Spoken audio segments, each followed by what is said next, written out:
On n'est pas du monde, une émission proposée par l'équipe du Verbe, avec Antoine Malenfant et James Langlois. Cette semaine à l'émission, Alex Deschaines apporte nuance, distinction et donne un exemple éloquent de la vertu de chasteté. Emmanuel Lamontagne propose un tour d'horizon des représentations de Saint-Joseph dans l'histoire de l'art. Et Simon Lessard nous présente la paternité surnaturelle de Joseph. Bref, on n'est pas du monde.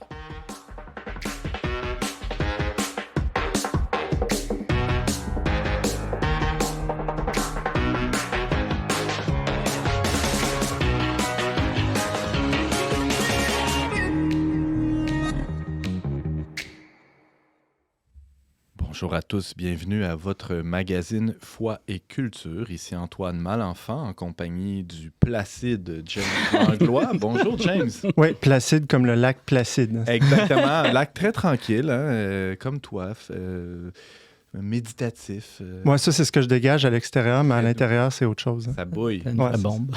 Qu'est-ce qui bouille ces temps-ci, James? Vas-y, on t'écoute. Il bouille une émission spéciale sur Saint-Joseph. Hey, ça c'est comme... Joseph, on pourrait dire qu'il était placide un peu sur les bords. Je sais pas, moi, je l'ai pas connu personnellement. Ah, ouais, mais on va avoir l'occasion de le connaître un peu plus. C'est ce dont on a l'impression, du moins, mais une grande force... on pourrait dire une force tranquille. Ça, c'est beau comme expression. Ben oui, c'est toi qui as inventé ça. Non, je pense pas. Oui, alors tu as raison, James. Aujourd'hui, c'est une émission spéciale un peu pour clôturer l'année Saint-Joseph décrétée par le pape François. Tout à fait. T'es d'accord? Ben oui. Puis pour ça, on a décidé de former une espèce de boys club. C'est permis, une fois de temps en temps. On a le droit. Salut Simon. Allô Antoine? Toi, tu es un spécialiste de Saint-Joseph. Hein? Spécialiste Saint-Joseph, spécialiste de la paternité, que je n'ai aucun enfant. Donc, tu peux en parler de manière conceptuelle générale. Totalement abstraite pour que ça vous touche d'aucune manière dans votre vie. On va t'écouter avec plaisir. Un autre pas-papa, salut Emmanuel. Bonjour Antoine. Je dévoile rien de public là, ici. En fait, non, trop tard. Il est trop tard de toute façon. Ouais. Mais tu ne parles pas de ta vie personnelle, mais plutôt de la place de Joseph dans l'histoire de l'art. Exactement. Je vais vous parler de l'évolution de l'iconographie de Saint-Joseph. Une évolution pas si linéaire, là. Il y a des points marquants. Exactement. Et Alex Deschaines, bonjour. Allô? Tu nous parles d'une très grande vertu que portait Joseph. Un exemple, tout à fait, qui est la chasteté. Chasteté qui est un mot très mal compris, je dirais. Ouais. On aura l'occasion de mettre ça en lumière. On a sœur Catherine Aubin dans la régie qui nous disait tout à l'heure, ça aurait été bien aussi d'entendre une femme parler de chasteté avec nous, mais bon, je lui ai dit, vu que c'est une émission spéciale Saint-Joseph, c'est ça, pour cette fois-là. Pour une prochaine fois. Mais on y reviendra, ouais, c'est ça. Il y a plusieurs émissions encore à enregistrer dans les prochaines semaines. Mais on la salue, en tout cas, et on salue aussi toute la communauté des Dominicains et des Dominicaines. James, as-tu des gens à saluer? Oui, il y a l'autre fois, Chantal Roussetti qui nous a écrit sur notre page Facebook, mais on l'avait déjà salué, c'est pas grave, on l'a resalué, elle nous a écrit d'autres commentaires. Pourquoi pas? Mais sinon, récemment, il y a quelqu'un du haut des montagnes givrées de Saint-Féréol qui nous a écrit « Émilienne, merci pour votre dévouement et tout le bonheur transmis à l'oral ou à l'écrit. » Donc, en l'oral, on a déduit que c'est parce qu'elle écoutait « On n'est pas du monde ». Bonne déduction. Fin observateur. Et sans plus tarder, plongeons dans cette émission spéciale consacrée à Saint-Joseph.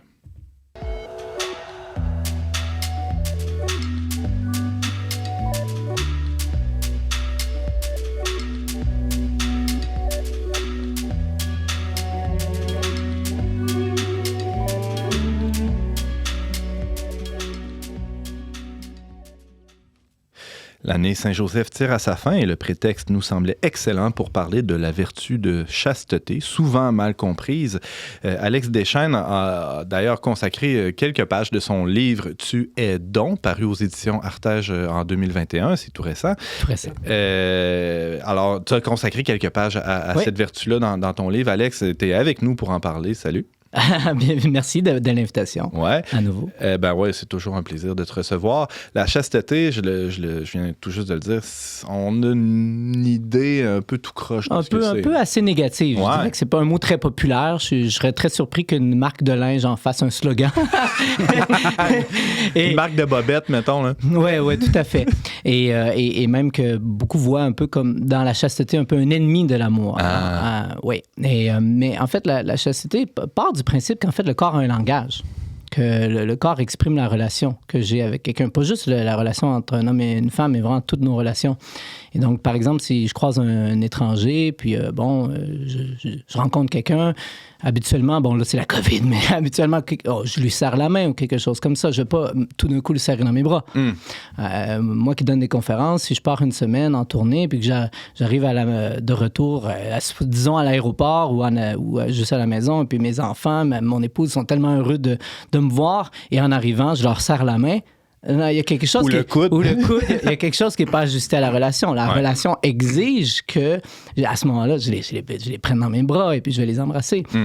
Et donc, on comprend souvent la chasteté de manière négative. C'est ce qu'on ne fait pas, mais c'est aussi ce qu'on fait, en fait. C'est dire, en vérité, la relation que j'ai avec l'autre, avec mon corps. Et peut-être je rajouterais sur ce sujet-là que, évidemment, que d'une culture à l'autre, ce langage peut être différent. Une poignée de main, il semblerait qu'en Chine, ça se fait pas vraiment. Ou en tout cas, peut-être ça évolue avec le capitalisme et tout, mais ceci dit, je pense que plus le langage du corps est fort et intime, plus il dit quelque chose de précis. Si on pense à un baiser passionné, qu'on soit algonquin, russe, chinois, français, québécois, ça veut dire je t'aime en c'est censé exprimer un amour exclusif. Ouais. Simon? Ben, ce que tu dis, Alex, me fait penser que j'ai des amis qui ont vécu au Rwanda, qui me disaient que là-bas, c'est assez courant de voir deux militaires, par exemple, se promener main dans la rue en train de faire la patrouille, et que c'est vu comme un geste simplement d'amitié. Exactement, ouais, voilà. Et donc, le corps exprime la relation que j'ai avec l'autre. Et je disais que plus ce langage du corps est fort et intime, plus il dit quelque chose de précis. Et là, on en vient à la sexualité, puisque c'est souvent ce à quoi on associe la chasteté. Et on l'associe un peu tout croche, comme je disais tantôt, en pensant que c'est une série de règles ou une absence d'amour même, hein, des fois, ou une absence de manifestation d'amour. Commençons par débroussailler tout ça. Qu'est-ce que ce n'est pas, Alex Deschênes, la chasteté? Ben, j'allais faire un pont sur le fait, justement, que plus le langage du corps est fort et intime, quel est l'amour le plus grand que je peux manifester à quelqu'un? C'est finalement de donner ma vie à cette personne. De dire, je veux faire ma vie avec toi, je veux t'appartenir, je me donne à toi. Ce don mutuel, voilà, tout à toi. Et c'est ce qu'au fond, nous désirons dans l'union sexuelle. Même une féministe comme Simone de Beauvoir l'avait vu. C'est ça que l'homme et la femme aspirent dans leur corps à se donner. Et c'est ce que l'union sexuelle est censé pouvoir exprimer. Il faut bien qu'il y ait un langage du corps qui dit spécifiquement ça. Voilà. Et donc, souvent, on associe d'abord la chasteté à une série de non. Je dirais, mais en fait, elle est d'abord un oui affirmatif envers l'amour, envers un choix d'aimer en vérité totalement, mais d'où découlent ensuite des non. C'est une forme de patience. Si je décide de donner mon corps à la personne à qui je vais donner ma vie, ben oui, ensuite, ça vient avec des renoncements, ou simplement le fait que je sois marié à quelqu'un, ben je renonce aussi à bien d'autres personnes dans mon entourage. Donc, c'est d'abord un oui, d'où découlent des non. Ensuite, c'est pas un mépris du corps. Au contraire, le mépris du corps, c'est tout sauf la chasteté. Une personne chaste sait la valeur de son corps, elle sait la valeur de la sexualité, précisément parce qu'il y voit une grande valeur. Ben, elle décide de préserver ce cadeau et de le donner au bon moment à la bonne personne. James? C'est ça, souvent, les gens, le commun des mortels, quand on pense à la chasteté, on s'imagine c'est pas de sexe avant le mariage, mais c'est beaucoup plus que ça. Ben, j'allais ajouter, donc... Ouais, une fois qu'on est marié, exit la chasteté, c'est ça? Alors, ça, je trouve ça bien drôle, parce que si on comprend que la chasteté, c'est dire la vérité avec son corps, c'est, quand un jeune couple me dit des fois, nous, on veut vivre la chasteté jusqu'au mariage, c'est un peu comme si tu dis, ben moi, je veux être généreux jusqu'à Noël. OK, mais après Noël... Non, c'est... Non, donc, et justement, la chasteté n'est pas la continence. La chasteté exige des moments de continence. Et bon, par exemple, avant le mariage, mais aussi évidemment dans un couple, il y a aussi des moments où la maladie, ou bien on veut éviter une naissance, puis on choisit de vivre la régulation naturelle des naissances, de suivre le cycle de la femme. Même dans une journée, il y a des heures où on ne fait pas l'amour. Exactement. En ce moment, Antoine, je regarde, puis ça va très bien. Non, c'est très tranquille, là, mais présentement. Ouais. Mais aussi de se donner lorsque nos cœurs sont disposés, nos corps sont disposés, ça peut être tout à fait. L'union sexuelle peut être chaste parce qu'elle dit la vérité, voilà. Et ce n'est pas non plus la virginité, puis ça, je pense que c'est aussi important, c'est-à-dire que je peux être vierge, mais dans mon cœur, je peux quand même avoir une vision utilitariste de la sexualité. Et je peux évidemment avoir perdu ma virginité pour différentes raisons aussi. Et malgré tout, avoir ce cœur aujourd'hui, parce que ça commence aujourd'hui, en fait, c'est qu'une vertu se développe avec le temps aussi. Ça, faut bien le comprendre. Donc, Alex Deschaines n'est pas parfaitement chaste parce qu'il est marié. Non, j'ai toujours à grandir en chasteté, c'est-à-dire toujours regarder davantage en vérité mon épouse, puis à parler un amour plus grand avec mon corps. C'est quoi le rapport entre la chasteté et la pureté? Tu as parlé de la virginité, mais plus largement, la pureté, c'est quelque chose qui est de plus en plus même décrié là, par certains mouvements féministes, même à l'intérieur de l'Église, comme étant une façon là, de contenir l'autre là, dans une certaine case. Ou, pour cette raison, je ferais juste un petit peu attention à utiliser le mot pureté à cause de peut-être une certaine culture à laquelle c'est associé, où souvent, la vision est que ce poids-là repose entièrement sur la femme. C'est à la femme parce que l'homme a un peu un regard de loup, ce qui est un peu absurde. Et puis je trouve ça dommage. J'ai même déjà vu une publication très populaire sur la sexualité que les parents achetaient pour leurs jeunes et qui transmettait vraiment cette vision-là, comme si c'était seulement la femme, la jeune fille qui devait se garder pure, alors que l'homme, lui, c'est un peu un loup. Et puis, avec en arrière-fond, c'est ça l'idée que tous les hommes sont de potentiels agresseurs. Et donc, voilà. Et donc, non, c'est la pureté du cœur, c'est de voir l'autre tel qu'il est, de voir en l'autre une image de Dieu. Et le respect que j'ai, et moi-même aussi, mon propre corps, ma propre valeur. Et donc ça, on a tous à la développer. Jésus dit, alors la pureté, il ne faut pas l'abolir non plus, parce que Jésus dit « Heureux les cœurs purs, et car ils verront Dieu », c'est de voir Dieu dans le corps. Et donc, je rajouterais justement que pour moi, la chasteté, c'est ce que j'appellerais la transparence du cœur, de voir l'autre en vérité tel qu'il est, de voir sa valeur. Et la transparence du corps, de dire toujours la vérité avec son corps. Et donc, si la chasteté, c'est ça, pour moi, c'est évident qu'il n'y a pas d'amour véritable sans chasteté. Et que tout le monde est appelé à ça aussi, hommes et femmes. Simon? Si je te suis bien, Alex, de la manière que tu définis la chasteté, le bon usage du corps pour dire la vérité avec son corps selon la relation qu'on a avec l'autre, ça veut dire que dans certains cas, être chaste, ça pourrait vouloir dire faire plus l'amour. Peut-être, oui. Mais j'aime ce que tu dis par rapport à plus l'amour et peut-être double danger par rapport à la sexualité dans le couple, de la banaliser, que ce soit un peu comme... trop souvent, des fois, ça fait un peu qu'on banalise. Aussi de pas voir l'importance de ce langage au sein du couple et donc de la négliger. Donc oui, je pense que c'est important qu'il y ait un certain rythme dans un couple de négliger ni d'un côté ni de l'autre, soit en l'abandonnant ou en s'y abandonnant peut-être trop, j'ai envie de dire. Mais... Si quelqu'un voulait... vivre là, chastement là, aujourd'hui, t'aurais-tu des trucs à y donner? Je pense que ça commence par la prière. Je pense qu'un cœur pur... c'est-à-dire un cœur pur, c'est toujours un processus, comme je disais tout à l'heure, mais Dieu veut nous donner un cœur pur. Et ce qui fait que je deviens capable de voir l'autre et de m'émerveiller de sa beauté, de m'émerveiller de la masculinité, de la féminité. Et ça, Dieu veut ça. J'ai pas à constamment... Là, je dois cacher mon regard de toutes les femmes qui sont pas mon épouse, non. Moi, je vois beaucoup de femmes au quotidien dans ma vie, mais je suis capable... Puis des belles, hein? Aussi, oui, des belles, exactement. Mais on a une sur notre dernier numéro, là. Ah oui, c'est vrai. Et plutôt que d'avoir un regard qui veut prendre, peut-être se satisfaire, mais je rends grâce, je fais merci. Et même, rapidement, mon cœur, à chaque fois que je vois des femmes, des jeunes filles, je dis à chaque fois, mais souvent, j'ai vraiment cet élan. Oh, j'espère que cette personne est aimée. J'ai vraiment souvent cette prière qui monte dans mon cœur. Donc, je pense qu'il faut prier pour être capable de regarder, s'émerveiller de la beauté des uns et des autres. Je pense que Dieu veut nous donner ce regard-là. Fait que la première étape, ce serait une démarche plus spirituelle. L'intérieur. Ouais. La deuxième? Au sein d'un couple, On est déjà bon dans la première. Nous, on est tous très priants.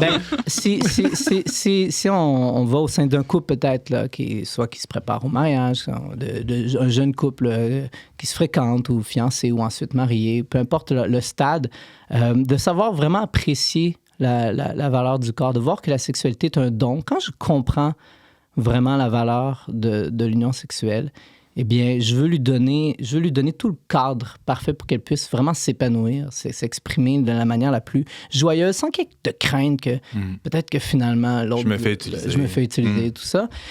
Et évidemment, j'ai envie de le dire parce que c'est important, des fois, on a tellement des belles intentions et les désirs sont forts avant le mariage aussi. Là, c'est une bonne chose que ces désirs-là soient forts, donc, sinon on se marierait peut-être pas. Et je pense qu'un jeune couple qui parfois, peut... on va dire regretter. Des fois, les gestes vont plus loin que ce qu'on voudrait. Et puis là, on fait « Mon Dieu ». Et parfois, on peut être dur envers soi et se dire « Mon Dieu, on y arrivera jamais. » Puis on n'est peut-être pas fait l'un pour l'autre. Moi, j'ai envie de dire c'est peut-être un idéal qui est pas atteignable. Hein? On pourrait dire ça. Ouais. Mais je dirais d'abord, voyez ce qui est beau. C'est beau. Dieu met des beaux désirs en vous. Ce désir-là, c'est un signe que vous êtes fait pour l'union.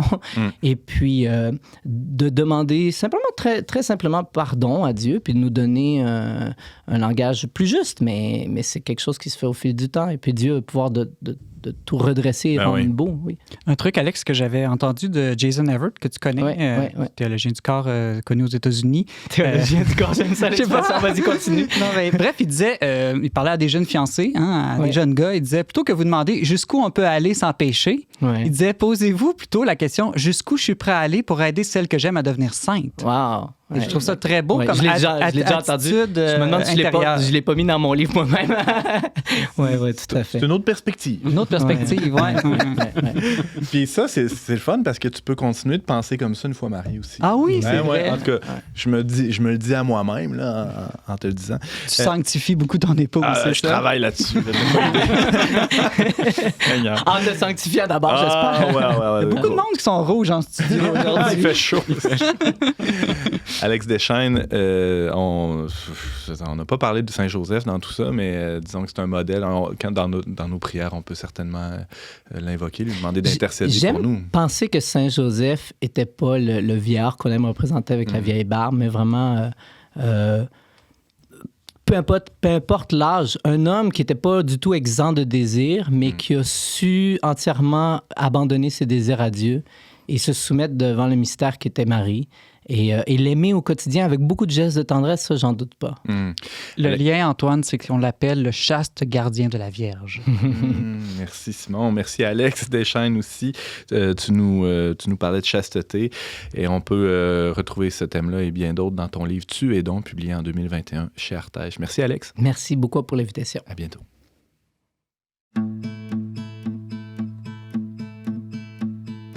Under the rushes green, they sat by a singing stream, and he told her her hands were the loveliest he had seen.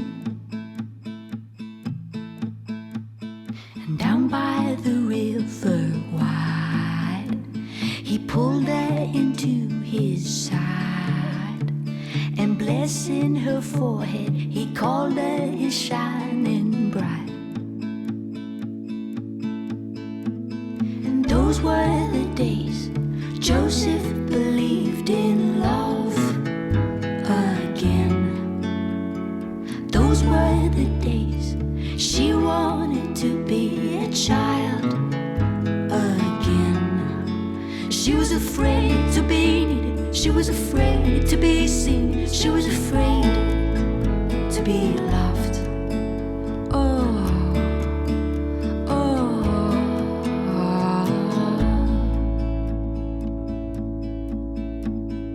All through the golden grain, come summer, sun or rain, they sang like the swallows and danced like the burning flames. And within their dreaming minds, they memorized every line, and reverencing contour, they clung to the holy vine.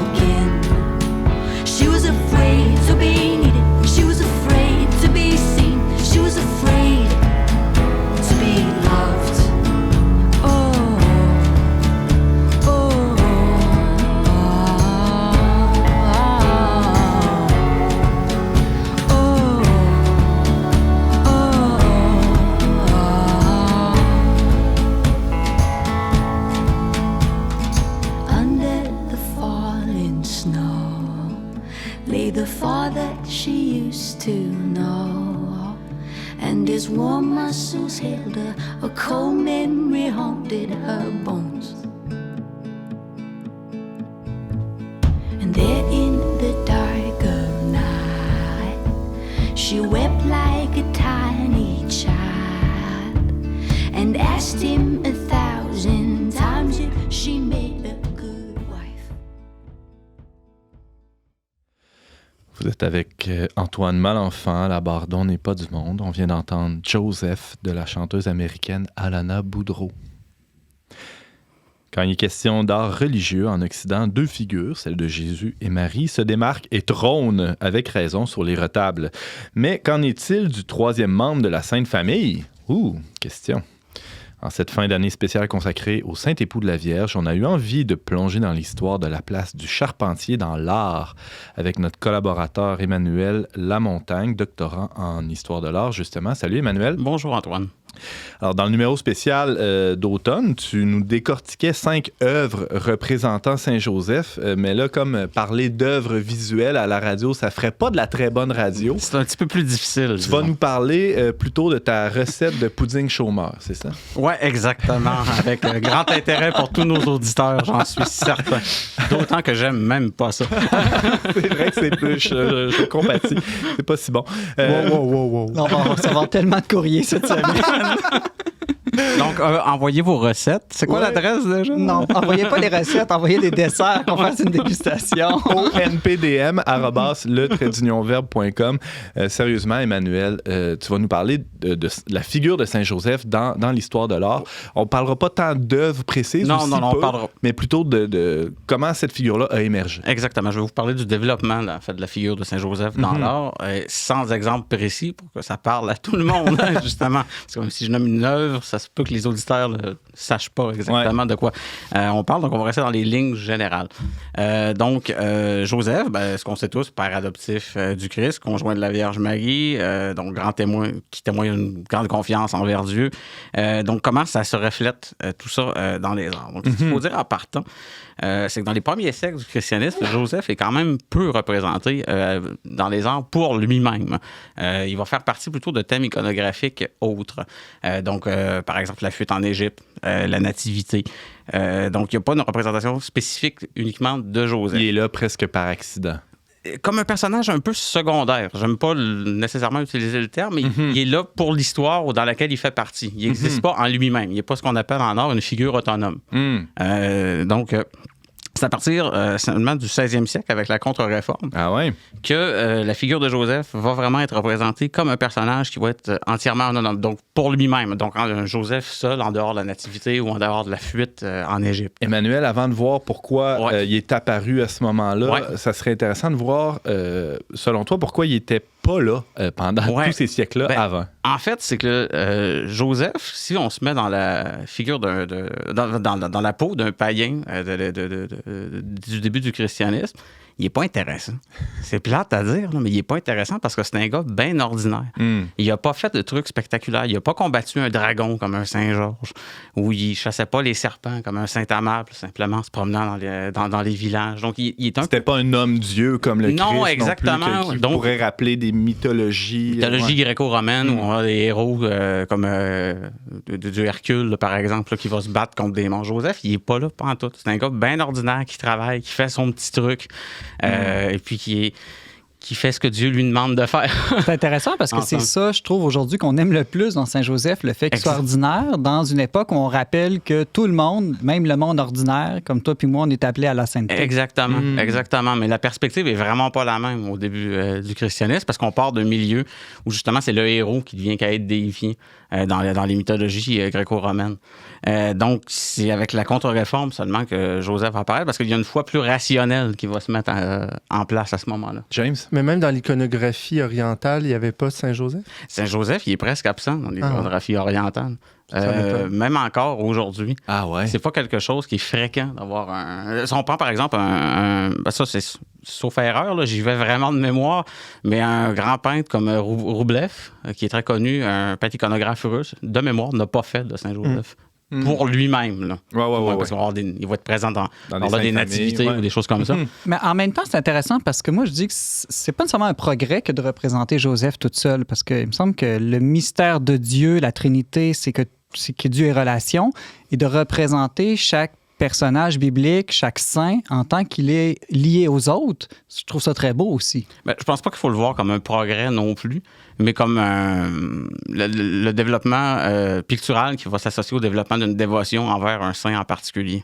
Donc, on va vouloir Joseph pour Joseph parce qu'il devient justement un modèle intéressant de sainteté à partir du 16e. Ben, enfin, il l'était avant, mais ça devient plus présent dans l'Église à partir de ce moment-là. Alors arrive la contre-réforme, on sent le besoin de le présenter justement aux fidèles comme un modèle à suivre. Pourquoi ça se passe, cette petite révolution-là dans la représentation de Joseph dans Oui, c'est ça exactement. Donc là, il devient plus important au niveau théologique en tant que lui-même. Donc picturalement, il y a une demande qui va être de représentation dans l'art, ce qui fait qu'on va développer un modèle iconographique. Donc, un modèle iconographique, qu'est-ce que c'est? Ben, c'est tout simplement un code, c'est un langage visuel qui dit que pour reconnaître facilement telle ou telle figure, on représente généralement de telle façon. Donc, dans le cas de Joseph, un homme d'âge mûr qui va souvent être représenté avec un lys blanc. Pourquoi le lys blanc? Parce que c'est tout simplement un symbole de pureté. OK. Donc, ça rappelle la chasteté qu'on parlait dans la chronique juste avant avec Alex. Donc, c'est la même chose pour tous les saints. Il va y avoir des codes différents selon chaque saint. Ouais. Dans l'Église latine, tout ça est quand même accompagné d'une très grande liberté artistique. C'est-à-dire qu'aujourd'hui, si ça te tente de peindre un Saint-Joseph, tu peux le mettre en jeans avec une chemise à carreaux, mais dans les traits quand même d'un homme d'âge mûr avec son lys, probablement. Pour être sûr que tout le monde reconnaisse. Qu'on reconnaisse le Saint-Joseph. De qui je parle. C'est toi, ça, l'homme en jeans. Exactement. J'ai le look Joseph moderne aujourd'hui, chemise à carreaux avec... T'as juste oublié ton lys, mais prochaine fois. Je peux prendre la plante. Emmanuel Lamontagne, il y a différentes variations là, dans la présentation de Joseph. Bon, le lys, la barbe, tout ça. Mais quand même, il y a, disons, des mises en scène qui varient quand même pas mal. C'est ça, exactement. Donc, il va y avoir différentes manières de représenter Joseph qui vont être en fait à venir selon qu'est-ce qu'on veut représenter dans les récits de la vie de Joseph. Donc, les sources sont simplement la Bible, évidemment. Dans les évangiles, on parle de Joseph, mais aussi divers récits apocryphes et hagiographiques. Donc, ils vont changer. Les sources vont changer selon qu'est-ce qu'on veut représenter comme épisode de Joseph. Donc, si on y va dans l'ordre. Oui, principalement, il est représenté comment? Il est représenté comment? Donc, il y a tout d'abord la représentation du songe de Joseph. Donc, ça vient de Matthieu, chapitre 1, versets 18 à 25. Donc, c'est le texte qui introduit Joseph dans l'histoire chrétienne.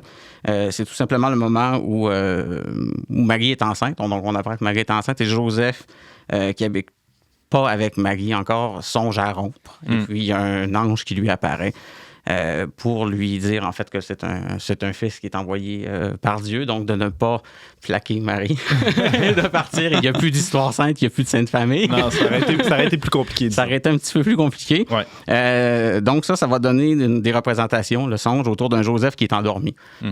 Donc, il va souvent avoir l'ange qui va être autour. Et puis, c'est ça, comme une présence autour, parce qu'il faut quand même le figurer là, pour que le spectateur le voit. Ouais. Et puis, parfois, en arrière-plan, on va voir, par exemple, la conséquence de ce qui est à venir, c'est-à-dire Marie avec l'enfant, qui va être en arrière-plan ou dans une lumière un peu plus sombre que le Joseph. Qui va être installé. Emmanuel Lamontagne, tu nous parles de l'évolution de la représentation de Saint-Joseph dans l'histoire de l'art. On le sait, là, il est souvent présenté comme le modèle pour les travailleurs. Alors, j'imagine qu'il va être aussi représenté en tant que gosseux de bois. Oui, effectivement. Donc, Joseph, comme charpentier, c'est probablement la représentation la plus connue de Joseph. Ce qui vient, encore une fois, de l'évangile de Saint-Matthieu, mais aussi de textes apocryphes qui sont le proto-évangile de Jacques et l'histoire de l'enfance de Jésus ou l'évangile du pseudo-Thomas.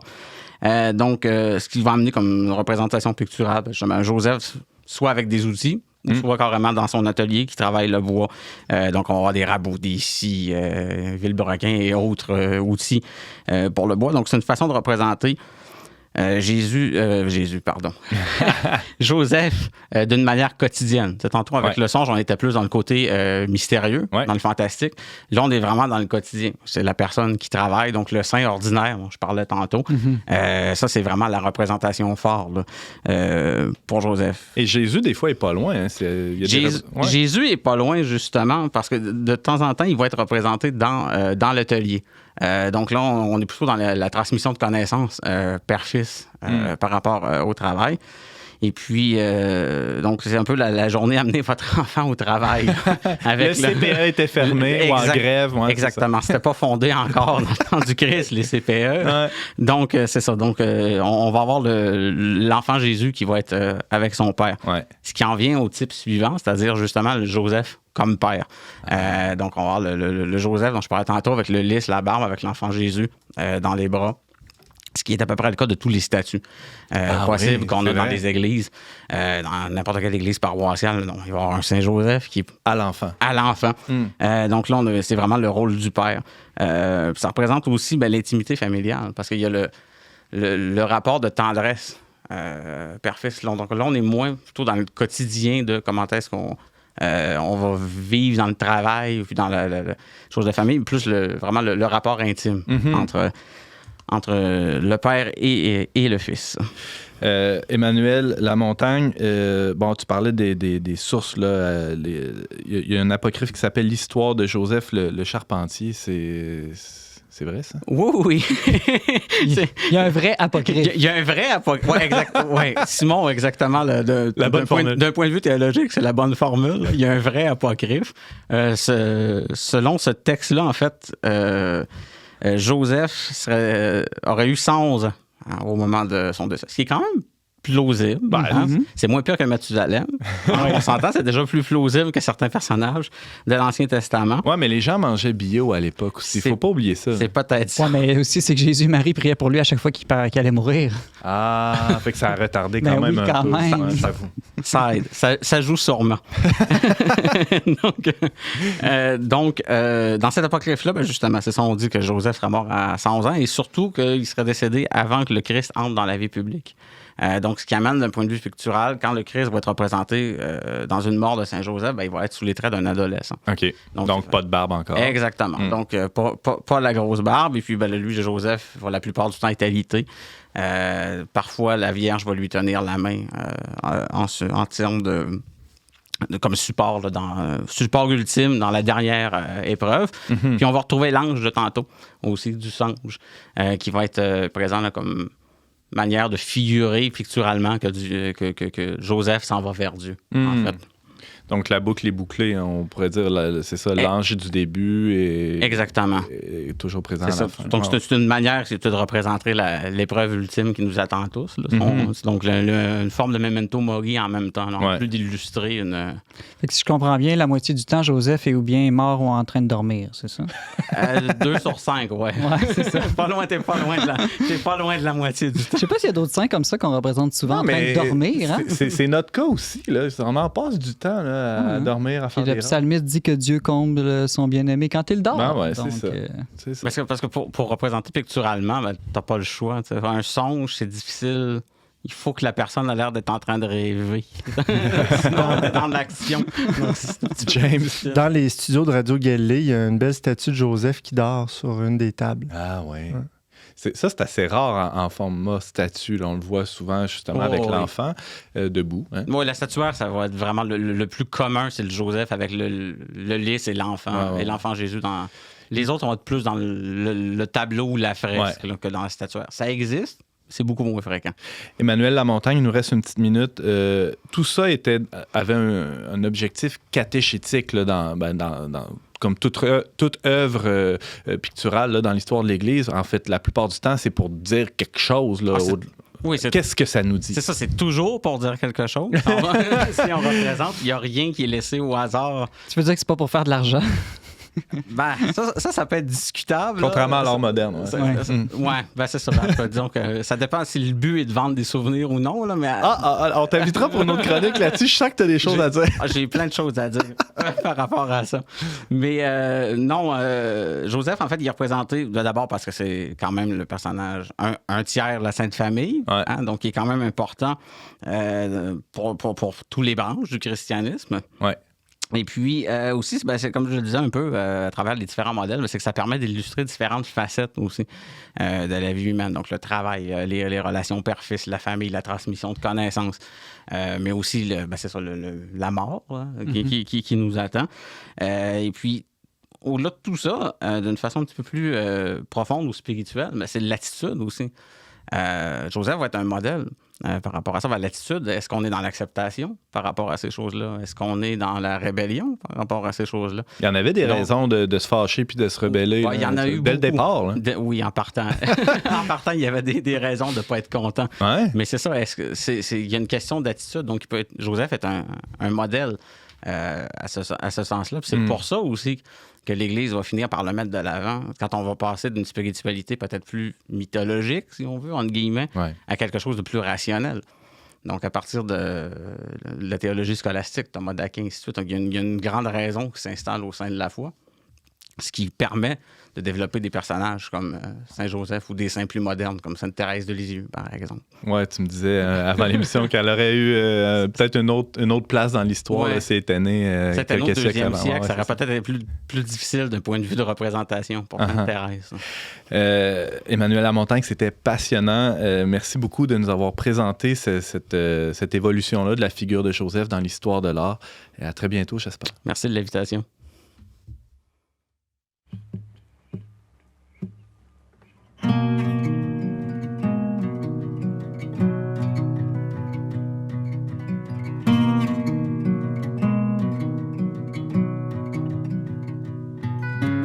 We spent the night at St. Joseph's, shaking and shivering in fever. Nurses and criminals before us. I will stay here with you, my love.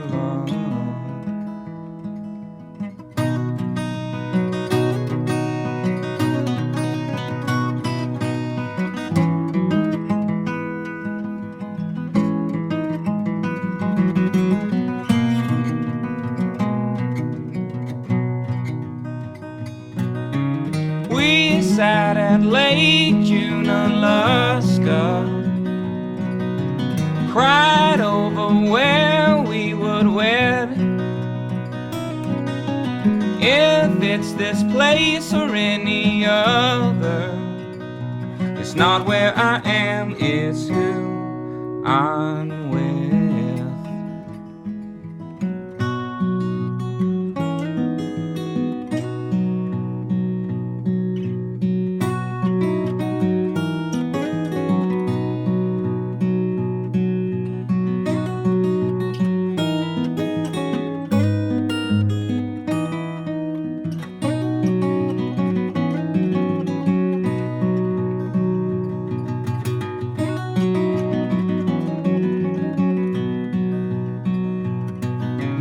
News came of a child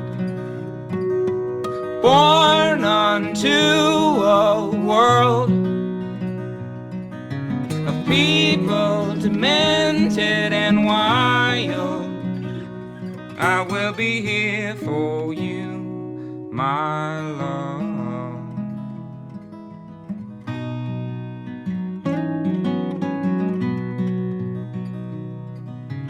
What was our reason for fighting?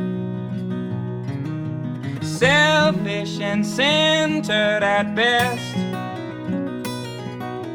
I give up on trying to understand why we were blessed.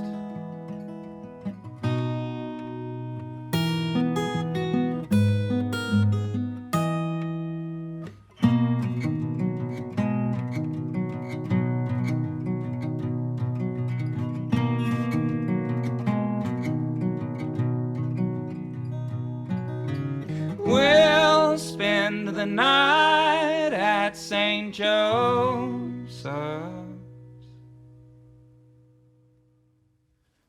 C'est toujours Antoine Malenfant au micro d'On n'est pas du monde. On vient d'entendre la pièce St. Joseph's des Avett Brothers. Le monde a besoin de pères, j'ouvre les guillemets. Il refuse ceux qui confondent autorité avec autoritarisme, service et avec servilité, confrontation avec oppression, charité avec assistanat et force avec destruction. Ces paroles, fermeture des guillemets, ces paroles sont celles du pape François tirées de sa très belle lettre apostolique avec un cœur de père, c'est le titre. Ça a été publié en décembre dernier, ça fait déjà 1 an, pour l'ouverture de l'année spéciale dédiée à Saint-Joseph, année qui se termine au moment où on se parle, pour discuter de ce modèle masculin hors du commun, un chroniqueur hors du commun, Simon Lessard. Salut! Salut Antoine! T'as-tu une dévotion spéciale à Saint-Joseph, toi? Oui, spécialement. Moi, je le prie souvent pour des neuvaines, plein d'affaires. J'aime ça. Puis d'ailleurs, j'étais un peu déçu que dans notre studio, on a des figurines de Jésus et Marie. Puis on a Emmanuel qui représente un Joseph Hipster cette semaine, mais sinon, on n'a pas tant de représentation de Saint-Joseph en studio. Là. Emmanuel, quand il est rentré dans le studio, c'est la première fois qu'il venait ici, il dit « Hey! » Il est où Saint-Joseph? C'est vrai qu'il manque quelqu'un. Il va falloir y remédier. Je vais vous en amener un. T'es smart.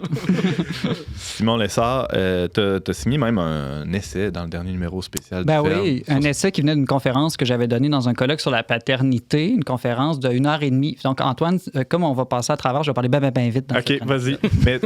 Mais plaçons les choses tout de suite. On le disait en introduction d'émission, mais toi, t'es un expert en paternité. Là, Tout à fait. Et d'autant plus que je n'ai pas d'enfant, Antoine. Ah-ha. Non, mais sans blague, d'abord, on a tous eu un père. Hein? Donc, de ce point de vue-là, on a quand même tous une expérience. De toute façon, j'aime pas beaucoup cette idée moderne qu'il faut avoir tout vécu pour en parler. Est-ce qu'il faut que tous les médecins aient eu tous les cancers pour nous conseiller, tous les psychologues aient vécu toutes les maladies possibles? Est-ce que les historiens ont vécu tout ce dont ils nous racontent? J'aime que tu compares la paternité à une maladie. C'est intéressant. Non, sérieusement, on pourrait appliquer ça à Saint-Joseph aussi. Saint-Joseph, c'est un super père, mais c'était pas un père... Pas un père d'une grande famille nombreuse, en tout cas. Non. Puis un père même biologiquement, pas tellement non plus. Exactement. Donc, et pourtant, l'Écriture sainte le nomme à plusieurs reprises comme père. Donc, à la présentation dans Saint-Luc, par exemple, on va dire le père et la mère de l'enfant s'étonnaient de ce qu'on disait de lui. Au recouvrement, on va dire la Vierge va dire « Vois comme ton père et moi, nous avons souffert en te cherchant ». Donc, il n'y a vraiment pas de doute que du point de vue de Dieu, Joseph est père, même si de notre point de vue, biologiquement, il n'est pas père. Tu sais, la Vierge n'a pas dit « Vois comme mon conjoint et moi avons été inquiets ». Non, exactement. Et ça montre que la paternité, c'est beaucoup plus profond simplement que l'engendrement physique. C'est intéressant aussi parce que Joseph, alors que, tu sais, on dit souvent aujourd'hui, on est d'abord époux puis ensuite père. Joseph, c'est un peu différent parce qu'il y avait le Christ au cœur de sa famille. Sa relation avec Marie était certainement extraordinaire, mais il devait avoir un lien particulier. Il devait être comme être d'abord père, non? D'abord père, en tout cas, je pense du point de vue de Dieu. C'est-à-dire que je pense pas que Dieu a vu, il y a plusieurs hommes en Israël, lequel qui aurait les bonnes qualités pour être le père adoptif du Fils de Dieu que je vais envoyer sur terre. Avec des cotes, là, 9,5. Exactement. Non, je pense que Dieu est beaucoup plus sage. Il a prévu les choses vraiment d'avance. Donc, il a créé justement cet homme avec toutes ses qualités en vue justement de sa mission première, qui est d'être le père putatif ou adoptif de Jésus. Et c'est pour ça qu'il l'a fait épouser Marie. Donc, vraiment, d'être époux, je dirais que c'est une fin intermédiaire pour la grande fin, époux de Marie en vue d'être père de Jésus. Oui, il est souvent, je voyais dans tes notes, là, il est souvent question d'ordonner les fins, là, d'avoir une bonne hiérarchie dans nos allégeances, oui, je sais pas trop, parce que c'est sûr que c'est une bonne chose de prendre soin de ses enfants, d'aller travailler, je sais pas, là, d'avoir des temps de loisirs. Comment ordonner tout ça? Saint-Joseph peut nous donner sa prestige de bon coup de main. Là. Exactement, parce que dans Saint-Joseph, tout en lui et tout ce qu'il faisait est ordonné en vue de servir, je dirais, Jésus dans sa fonction de père. Et donc, on peut avoir plusieurs dimensions dans notre vie, mais c'est ça, on peut pas les vivre n'importe comment. Il faut savoir laquelle est prioritaire dans tout ça. Et nous, ordonner les autres exactement. en fonction de celle-là. Et de même, nous, on peut avoir des loisirs, un travail, mais il ne faut jamais, par exemple, que notre travail, si on est père de famille, vienne aller contre notre mission première de père. Et je pense que Joseph est là pour nous le rappeler que quand on est père, on est d'abord père. Mm-hmm. Simon Lessard, on en a parlé un peu plus tôt cette semaine avec la chronique d'Emmanuel Lamontagne. Saint-Joseph, on pourrait dire, là, avec des guillemets, là, que c'est le saint ordinaire. C'est l'homme qui travaille, c'est l'homme simple, l'homme discret aussi. C'est intéressant parce que à la fois, il est discret, mais il y a une paternité qui est comme surnaturelle, ou on pourrait dire même super naturelle. Comment allier ce paradoxe-là? Oui, souvent, quand on pense à la paternité, justement, on y pense soit juste biologiquement, ou on y pense beaucoup dans des choses très humaines. Je sais pas, moi, arranger les choses de la maison. Des choses qui sont vraies, qui sont bonnes. Changer les pneus du char. Bon, exactement. T'es meilleur que moi pour donner des exemples. On va t'en donner une liste. C'est parce que lui, il est papa. Oui, c'est ça, un petit peu plus que moi. Et que moi. Mais peut-être pas, en fait. On pourrait s'ostiner longtemps là-dessus. Parce que entre autres, Jésus aussi a une paternité. Les prêtres ont une paternité. Si on comprend le sens profond de la paternité, justement, la paternité, elle a une finalité divine. Au fond...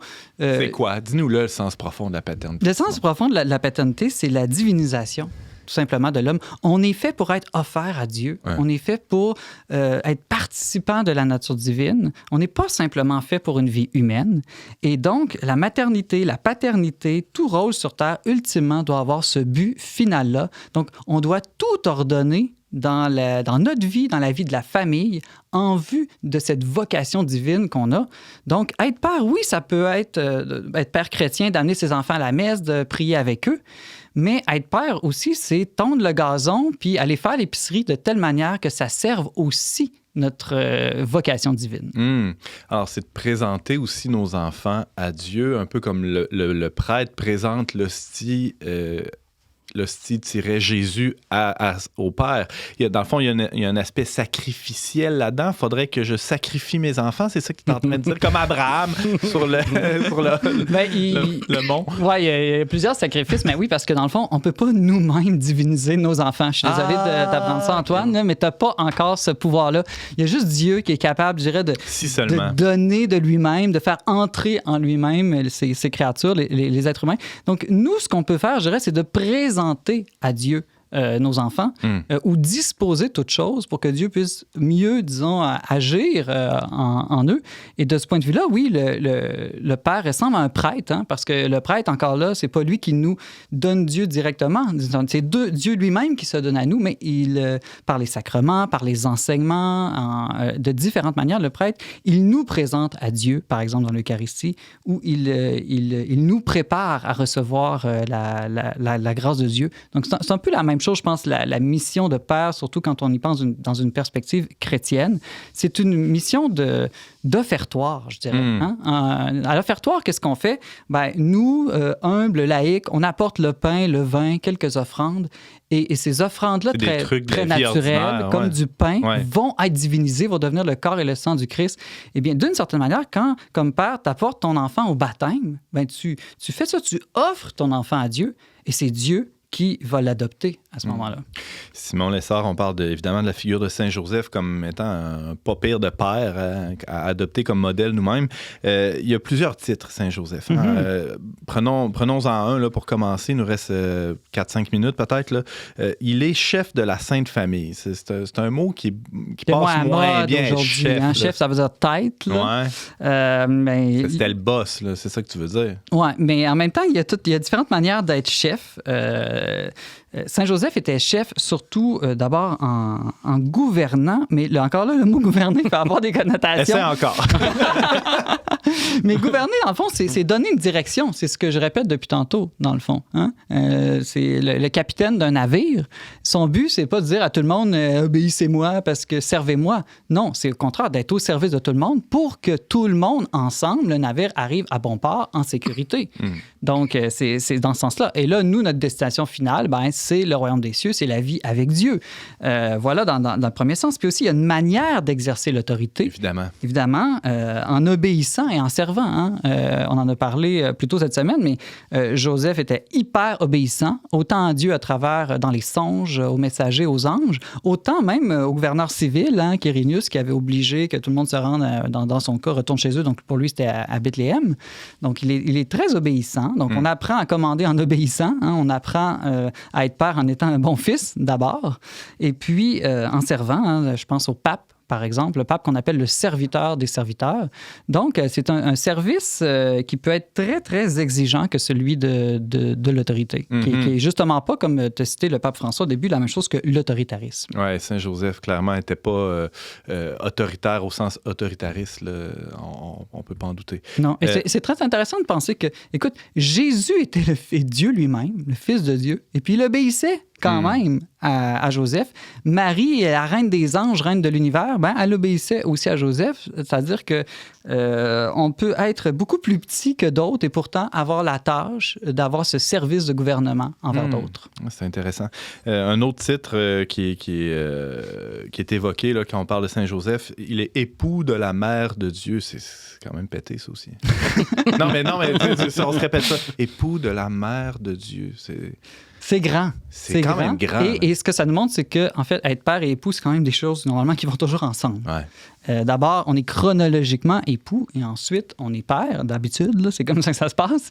Et puis... C'est tellement pas 2021. non, je le sais, je suis tellement vieux jeu. OK, continue, excuse-moi. Mais une chose auquel on pense pas, c'est que le père, d'une certaine manière, et la mère aussi, là, ça va dans les deux sens, il donne une mère à ses enfants.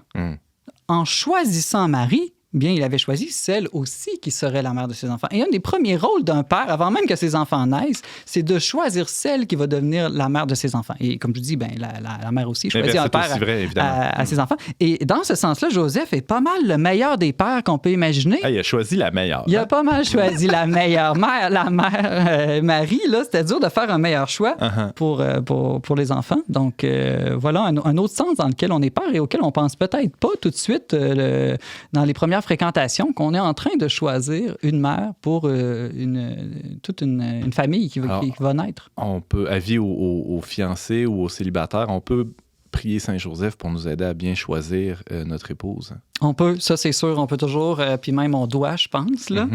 Et qu'elle nous choisisse aussi, là, ça va dans les deux sens. Exactement. Bon. Il nous reste une petite minute. Simon, je ne sais pas si tu voulais parler d'un autre titre ou aller ailleurs. Vas-y, je te laisse aller. Une autre chose qui est intéressante aussi, c'est qu'on l'appelle le vigilant défenseur du Christ. Et je réfléchis à ça, puis une chose, on va dire, oui, tu sais, il a défendu le Christ contre le martyre des saints innocents au début. Et pourtant, Joseph, il savait à la fin que Jésus était voué au sacrifice total. En tout cas, s'il ne le savait pas, il l'a découvert bien assez tôt. C'était ça dans le plan de Dieu. Et la vocation de protecteur, souvent, de gardien qu'on confie au Père, c'est pas de protéger, je dirais, de la mort ou de toute souffrance ou de toute épreuve ses enfants.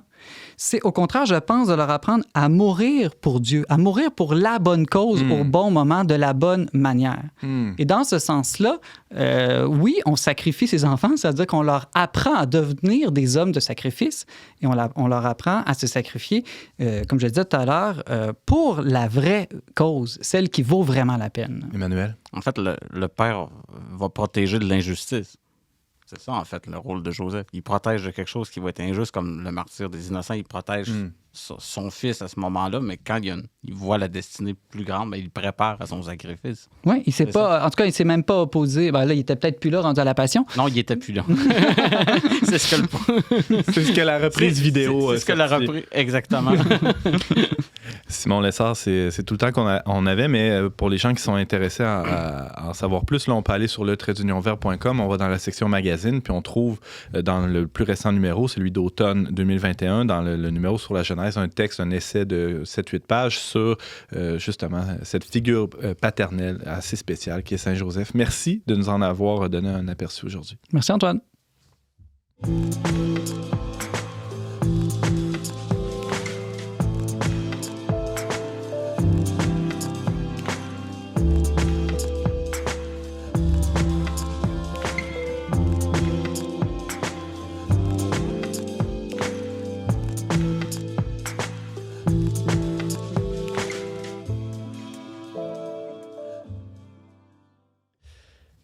C'est tout pour cette semaine, mais avant de se laisser, suggestion culturelle de nos invités chroniqueurs. Emmanuel, qu'est-ce que tu as à nous mettre sous la dent? Oui, en fait, moi, je vous suggère une lecture très, très, très ardue pour le temps des fêtes, c'est-à-dire le tome numéro 39 d'Astérix, qui vient tout juste de sortir il y a quelques semaines. Donc, Astérix et le Griffon, qui se passe en Europe de l'Est, parmi les Sarmates, donc un peuple antique qui vivait dans le coin de l'Ukraine, Russie, de nos jours. Donc, c'est fidèle à Astérix avec... les jeux de mots. Les jeux de mots, tout en mettant des éléments plus contemporains. Là. On parle de fake news, de théorie du complot un peu à travers ça.